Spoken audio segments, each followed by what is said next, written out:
Soyez bénis, peuple de Dieu, shalom. Prophétie pour fin 2021 et 2022 ci-après. Le 5 décembre 2021, à 4h16, en prière, j'ai reçu ces révélations de la part du Seigneur.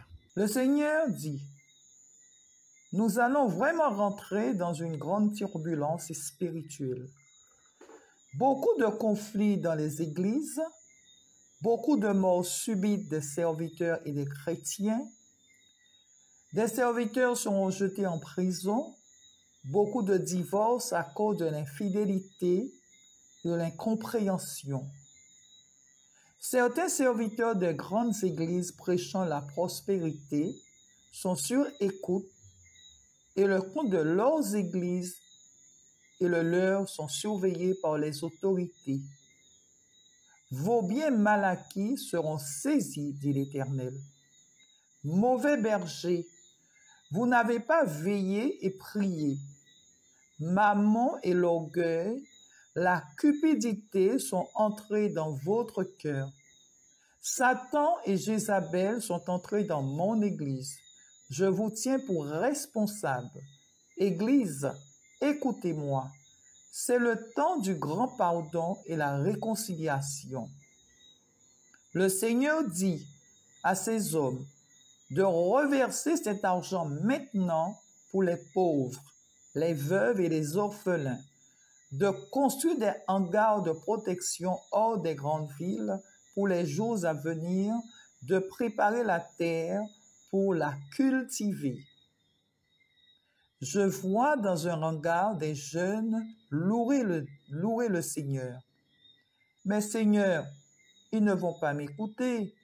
Et le Seigneur me dit, écris qu'ils t'écoutent ou qu'ils ne t'écoutent pas. J'aime avertir le méchant qu'il va mourir. Alors sentinelle sonne de la trompette. Beaucoup vont retourner dans leur vomi, dans l'idolâtrie. Lorsque les choses dans un avenir proche seront dures, car ils seront durs, certains vont se prostituer pour de l'argent, pour leur bien-être, jusqu'à me rogner, regrettant leur passé, comme la femme de Lot. Des crimes, des vols, des viols dans l'Église. Le Seigneur me dit, voilà où prend tout le sens de ma parole. Que celui qui est injuste soit encore injuste, que celui qui est souillé se souille encore, et que le juste pratique encore la justice, et que celui qui est saint se sanctifie encore. Apocalypse 22, verset 11. Le Seigneur dit, beaucoup perdront la foi, et cela a déjà commencé. Je reviens, dit le Seigneur. Ne soyez pas sauvés par vos propres sangs, mais prenez part à mon enlèvement. Luc 18, verset 8. Je vous le dis, il le fera promptement justice. Mais quand le Fils de l'homme viendra, trouvera-t-il la foi sur la terre? À mes serviteurs, continuez à vous sanctifier, car ces faux serviteurs iront jusqu'à faire des faux témoignages contre vous pour les gouvernements, programmer des pièges contre vous. Soyez donc prudents comme le serpent et simples comme les colombes, vous dit l'Éternel. Ne soyez jamais seul avec une sœur, une femme. Soyez toujours accompagné de votre épouse ou d'un autre serviteur. J'ai vu l'armée de Dieu descendre du ciel pour livrer bataille pour son Église.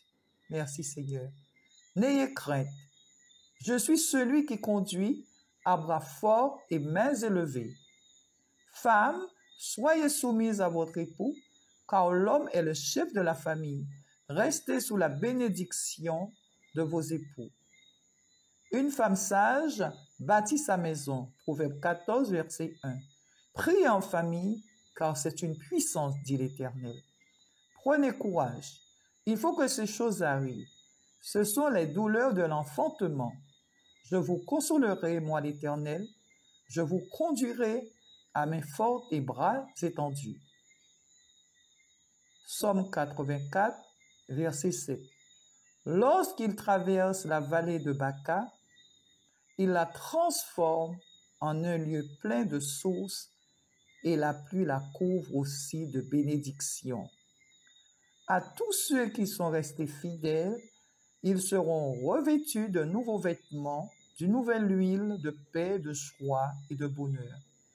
Le Seigneur dit en Daniel 12, verset 4, 3, Daniel, tiens secrète ces paroles et scelle le livre jusqu'au temps de la fin. Plusieurs alors le liront et la connaissance augmentera.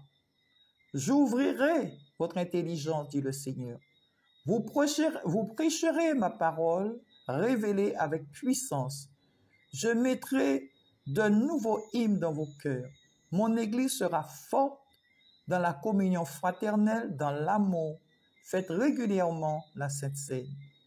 Je vois l'Église du Seigneur élevée sur la montagne de Sion. Louons le Seigneur, adorons le Seigneur comme ils n'ont jamais fait. Cette louange va ébranler le monde spirituel et descendre dans la vallée et toucher les cœurs. Je me retournerai vers les prostituées, je soufflerai mon vent de délivrance sur eux et je mettrai mon esprit en eux. Elles témoigneront de ma parole. Je vois le Seigneur élever une armée de jeunes, vêtus de tuniques blanches, prêchant la parole et avec puissance, faisant des miracles et des prodiges. Révélation de la parole de Dieu pour les mauvaises églises. En Ézéchiel 47, versets 8 à 9, il me dit, « Cette eau coulera vers les districts orientales, descendra dans la plaine, entrera dans la mer. Lorsqu'elle sera jetée dans la mer, les eaux de la mer deviendront saines. Tout être vivant qui se meut vivra partout où le torrent coulera. Il y aura une grande quantité de poissons, car là où cette eau arrivera, les eaux deviendront saines et tout vivra partout où parviendra le torrent. » La mer symbolise le monde. Le Seigneur va toucher beaucoup de gens qui sont en église, mais qui ne sont pas encore convertis. Amen. Le Seigneur dit, c'est le temps de dénoncement. Il y aura beaucoup de conflits dans les gouvernements, la mort des politiciens, des chefs d'État. Des politiciens seront en prison. Je vois un grand désaccord dans certaines nations, dans l'Union européenne. Je vois beaucoup de catastrophes naturelles.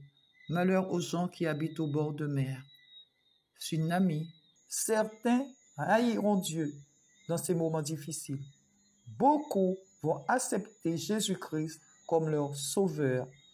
Le Seigneur dit, une nouvelle ère arrive. Je soufflerai un grand vent de réveil, une onction particulière d'adoration. J'ouvrirai vos yeux, vos oreilles spirituelles. Vous allez en témoigner.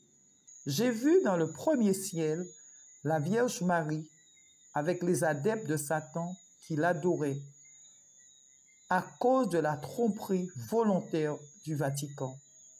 Dieu dit, « Malheur à tous ceux qui adorent la Vierge Marie, qui prient et adorent les idoles. » Puis il dit le Seigneur, « Beaucoup iront en enfer à cause de cela. » En Luc 4, verset 8, il est écrit, « Tu adoreras le Seigneur, ton Dieu, et tu le serviras lui seul. » Que Dieu vous bénisse et que Dieu vous protège. Shalom.